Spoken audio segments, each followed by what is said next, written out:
collaborate. Everybody has to be involved in the creation of classroom norms because it will bring in ownership and accountability. Did you understand? Yes, ma'am. Para pagdating sa pag-picture na kayo, nakalimutan nyo yan. Pag-pasok na lang, kayo immediately page. Okay, di ba? Okay, very good, Alex. You are trying to explain yourself. Lagi na sabi ni Ma'am, itatawag na students to participate in creating norms or creating norms and settings in the classroom. So the students need to have a sense of mutuality and responsibility between each other. So the next role of discipline is vertical consequences. So consequences related to misbehavior rather than punishment. Sumubasa.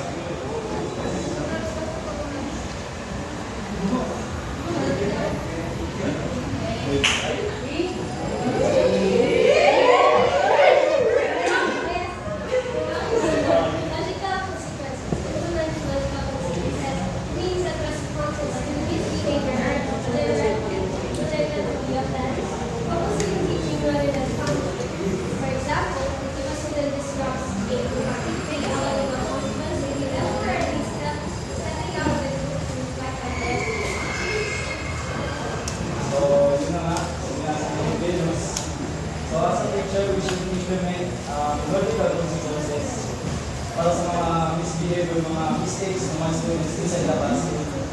Pero yung consequence na yun, hindi siya punishment, rather mag-lesson nila. Yun, mag-lesson para sa ginawa nila. So, dito yung example. If a student is lost to activity, logical consequence would be that they are stepping out of the behavior.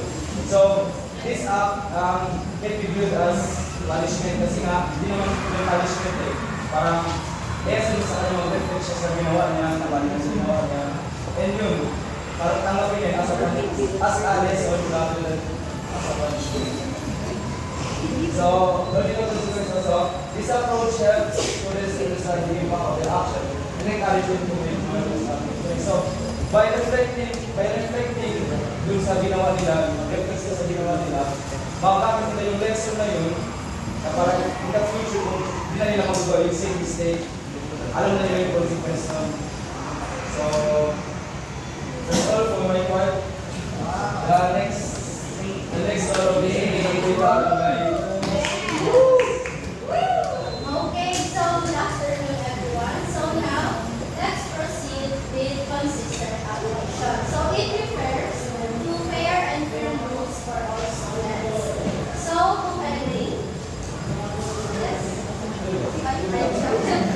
Kasi ano po lang.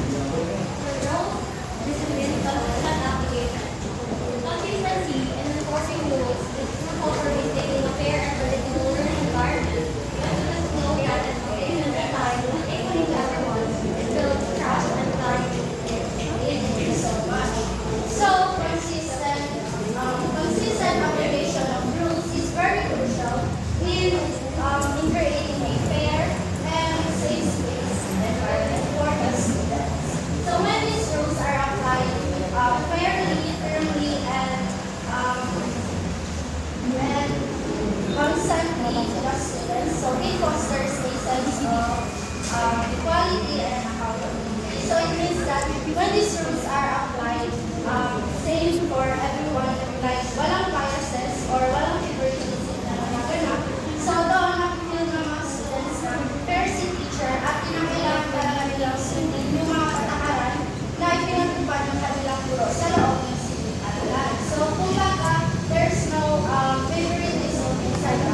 consistent application of all the norms, rules, and expectations, no? For students to feel secure and focused. Okay, was there a time in your life you felt that your teacher has favorites inside the class? Yes, ma'am. Grade 6. Yes. At anong ginawa niyo? Wala. Kasi natapos kayo. Bakit meron mga sinisip? Hindi ma'am, yung teacher ma'am, teacher. Ang teacher ang sinisip? Ano yun? Hindi mo kasi galit sa akin ma'am. Kasi galit tapos nag-jump into sa teacher. Like, para talaga ang pastikan talaga. Okay, so I know some of you felt bad. You felt bad for such treatments you got from your teachers. Okay, so there's a challenge here. Once you become a teacher, okay, do not do anything that would, ano yun, that would allow your student to disrespect you, no? Lesson na yan, may ethical considerations and issues na tayo tinatackle dito, no? Okay, very good. Continue, Chris. Now, let's proceed with student-specific approaches. So this one refers to recognizing different needs of students. So, who would like to do that? Student-specific approaches acknowledging that each student is unique, with individual backgrounds and needs, as well in awareness and responsible, interdisciplinary approaches to accommodate these differences and interventions that integrate them and the schools are so in learner-centered classroom, it is very important to recognize the differences between the learners. So, mayroong iba't-iba talagang experiences, needs, backgrounds yung mga estudyante. So, aware naman tayo na yung mga experiences na yun ay different sa bahay, different dito sa school, na minsan ito yung cause kung bakit iba't-iba yung mga behaviors na naladala natin sa classroom. So, according nga sa pananalisis or sa research ni Sherrill and Friend noong 2005 na ang mga students are all unique with different levels of motivations, understandings in the learnings, and their reaction to the learning environment. So, like this, no, kinakailangan talaga na unawaan ng guro kung ano yung mga kinakailangan gawin upang maging applicable yung kanyang mga teaching methods upang makater lahat ng needs ng kanyang students. So, I will give you a screenshot. So, there's one student who has struggles with frustrations na kung saan nagdadabog siya, nagagalit siya kapag absent siya. So, as a future educator, what are you going to do or how will you handle this kind of situation? Anyone po in that class? Like, nagdadabog yung students mo kasi inclusive naman yung schools ngayon. Like, meron na mga hindi mo inaasahan na may isa kang classmates na may special needs kasi yun yung sabi sa akin. Sir Timmy na inclusive na ngayon yung schools. So, open for position. So, how are you going to handle this kind of situation? What are proper interventions? Well, back in my grade 5, when I was in Wings ILS, we had a classmate with special needs sa mentality ganyan. So sometimes that she might have some behavior that you might not like. Example, ninanakaw niya yung pencil mo. But to actually like parang bully him is not an ideal way to do something good for those who have special needs. So for me, to be able to interact with them is to understand that they themselves have a reason to be like that, and I'm not allowed to get mad na abnormal sila. Why can't they just be normal like us? Something like that. Okay, thank you so much. So tama yung sinabi niya. Kapag may encounter man kayo na gano'ng student, huwag niyo sila agad sigawan, huwag niyo sila agad panuhin. Kasi minsan, ang hirap talaga para sa isang special needs na student na i-handle yung kanilang emotions. So, sa mga ganong sitwasyon,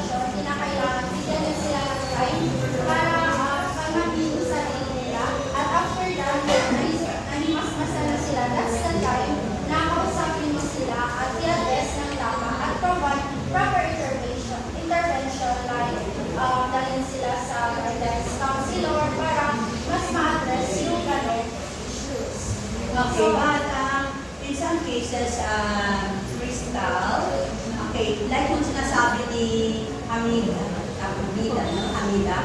Okay. Pag may isang estudyante na mainstream, yan ang tawag, mainstream sa regular class, at nagtatanong dito, no? Number 1 is, do not try to intervene. Why? Hindi tayo trained to do intervention for a special learners. Okay. You may immediately call any teacher who has the training on how to handle the situation. Kasi minsan, we attempt to address the issue. Pero, mamit yun.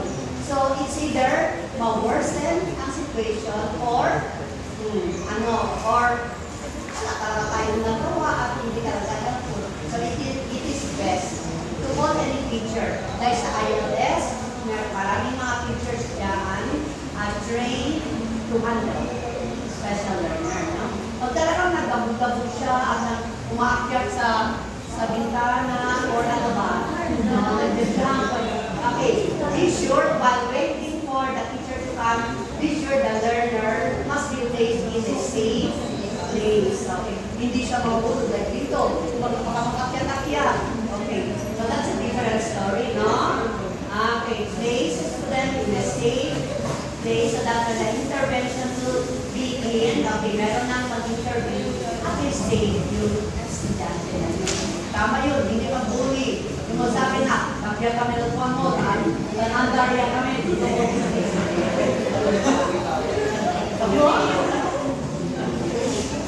Nakatawag tayo, pero yan talaga yung nangyayari. Wala, kung sa tapas ang mukha mo, dutukuan na.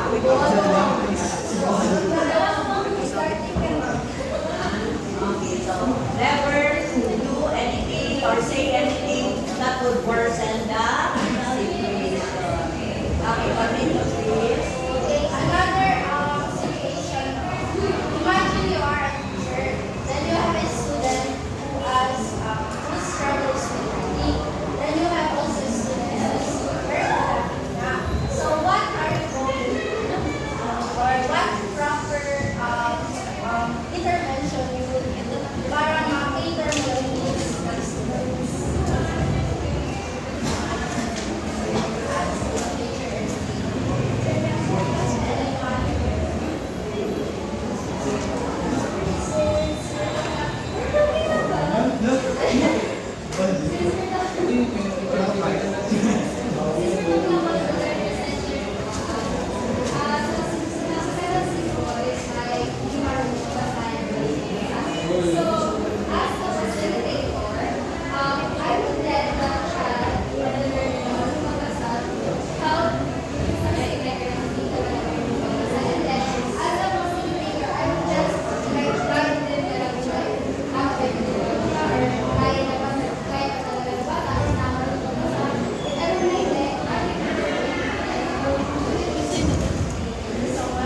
Tama yung sinabi niya yung sabi tayo sa struggle sa reading. Kumbaga, kaya na sila na magtulungan. Kumbaga, magkakaroon ng collaborative reading dahil sa learner center naman tayo. So, we will go to serve as facilitator para kaya sila ma-enhance yung kanilang skills sa So, kaya na sinabi ko na understanding that students is not they stem from internal stressors, allow educators to provide appropriate support rather than generic treatment. So kapag may ginawa yung isang mag-aaral sa iyong classroom ay hindi sa alisin mo na siya sa room or bigyan mo lang yung punishment. As an educator, we may handle it with empathy and understanding kasi hindi lang ating mga students ay maayos yung sitwasyon sa bahay nila so hindi sila sila sa bahay nila. Kaya panitin yung situation ay educator na So now, let's go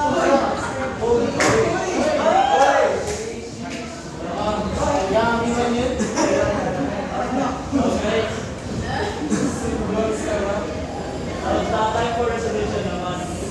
Allowing students to reflect and correct mistakes. Sometimes, students need time to process their behavior and understand how they affect others. Instead punishment sa student, as a teacher, dapat bigyan mo natin sila ng time for resolution at as it allows for them to reflect and take ownership. Ano ba magkasa guys? Yes, sir. Providing students with opportunities to reflect on their actions, awareness, self-awareness, and responsibility. This strategy involves giving students time to evaluate their behavior, understand its impact, and develop transformation. So, bigyan ko kayo ng scenario. Si Joseph at saka si Cassandra nag-aaway sila. Nag-aaway sila dalawa. Tapos, as a teacher, ako, bigyan ko muna sila ng time. Para makalawagin yung sarili. Tapos, siya pa rin. Hindi ko lang explain. Sir, sorry, tapos, after doon, bigyan ko sila ng encouragement para i-explain yung both sides nila, pero in a respectful manner. After that, I will have them find a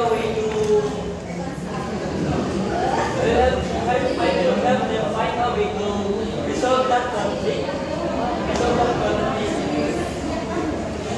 Such as apologizing to each other and agreeing on a better communication takes time. Such reflective practices promote intrinsic motivation to improve support the development of self-discipline. So when the students take ownership of their behaviors, it fosters they can build self-discipline.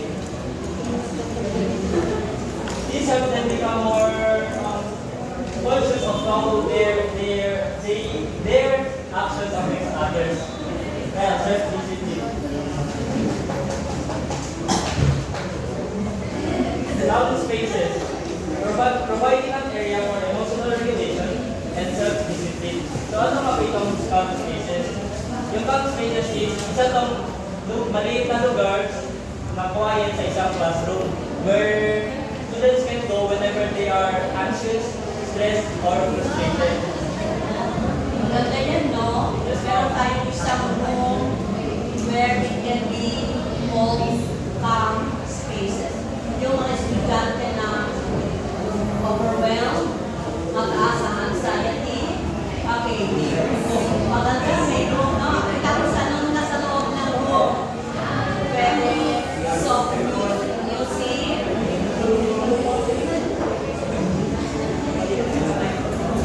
Okay, so it gives me an idea that inside the classroom, meron tayong space room where it can be called the calm space. Para yung mga estudyante na yung sinasabi ko, worried, anxious, they can go there and be relaxed. Then after a few minutes perhaps, or even half an hour, the teacher will ask, are you okay? Are you willing to join the group right now? So sabi niya, ganda yan. We have good material.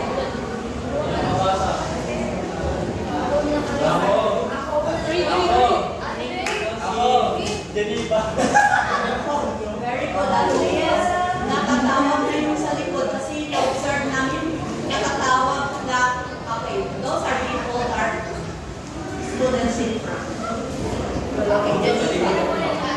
Designate specific areas in the classroom where students can review to manage their emotions, support self-regulation, and reduces distraction. These calm spaces offer students a safe environment to practice coping strategies, reflect, regain composure before rejoining the class. No, yung common spaces, ito. Pwede din pumunta yung bata para mag-self-regulate. So for example, si Rachel, tinawag sa recitation, tapos di niya nasagot yung di niya nasagot, tapos pinatayo lang siya. Dapat,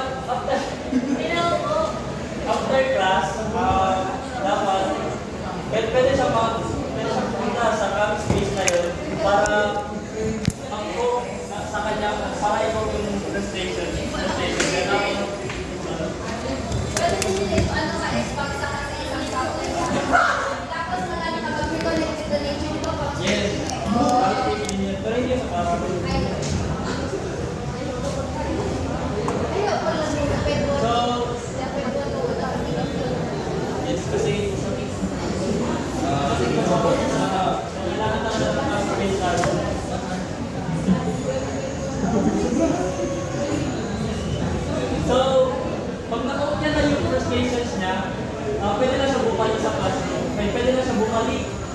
engage ka pa sa mga klase niya to avoid distraction. This approach acknowledges the importance of mental and emotional well-being in the learning process. So, recognizing that students' emotions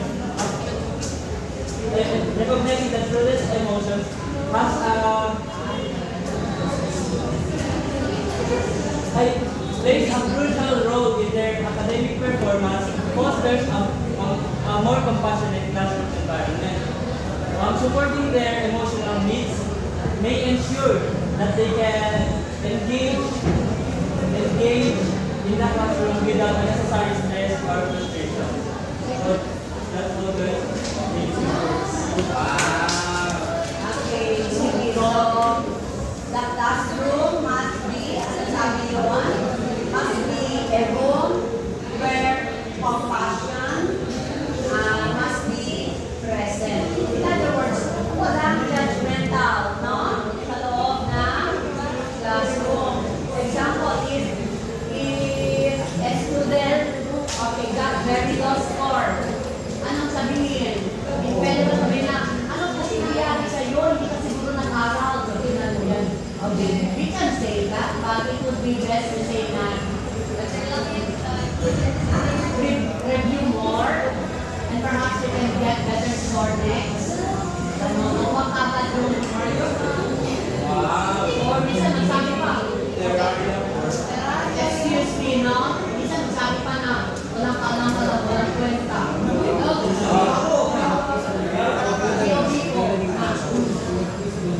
Okay, that is a hostile environment.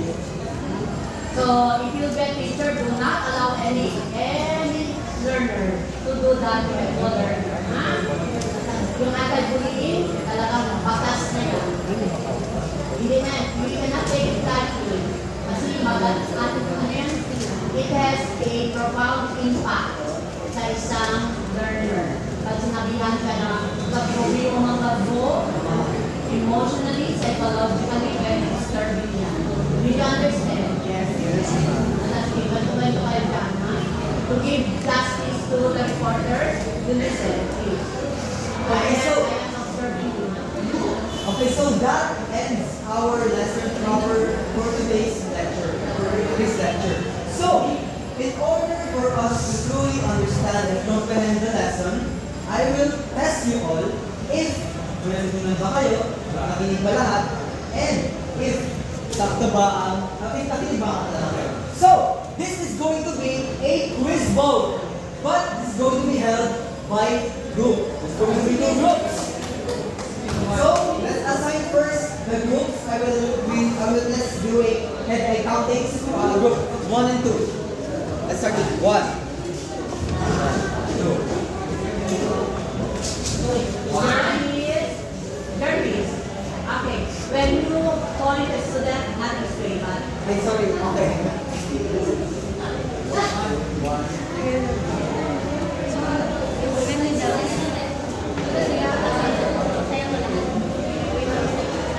Is na? Deliva.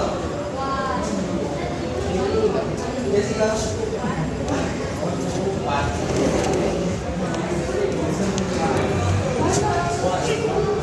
Okay, so all group 1s are going to be group red. You will sit here. Now group 2 are going to be group black. Sit here. So, if nakaupo na kayo sa seating arrangement nyo, please choose one leader.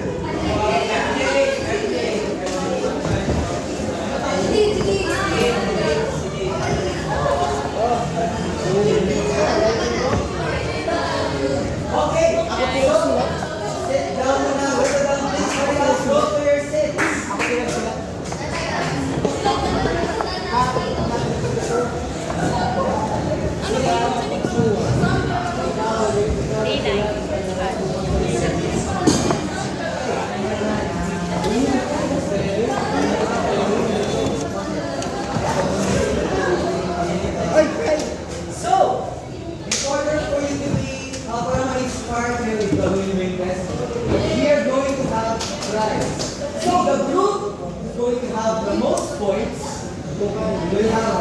prizes. While the team also may consolation prize yung mga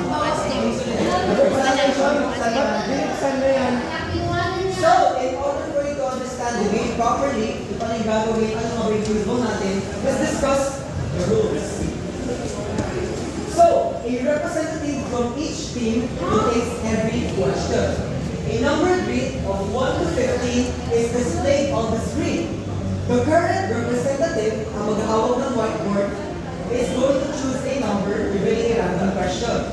Tapos, both representatives write their answer on the board within 10 seconds. Yes, ma'am? Yes, you can ask your coach. Let's go. Let's promote a collaborative classroom. And then, first to show the correct answer earns 1 point for the team. If neither gets it right, no points are awarded. The team with the highest score after the question is rewarded. So, there's going to be 3 types of questions. Random kasi pipili eh. Multiple choice, true or false, or fill in the blank. Okay, so pag multiple choice, just write the letter. Pag true or false, just write true or false, the word, not the letter. And if fill in the blank, write the word or the words. You understand? Okay, so are you ready? Okay, so please, magkasaya ng 1 representative, siya ang mag-start. Okay? So let's do a rotation na. Dapat iba yung representative kada question. There's going to be 15 questions in total. Yeah, any questions before we start? None? Okay, so, sino yung representative dito? Amanda, si Kat. Let's mag-rock paper scissors muna kayo sino mag-play na question.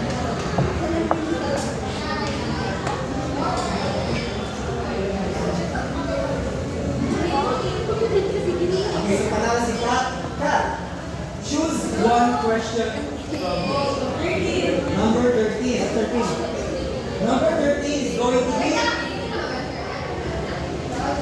true or false. Yes, as long as ma-flash na yung question, you can start writing, okay? So it's going to be true or false. Pag-flash the question, write your answer.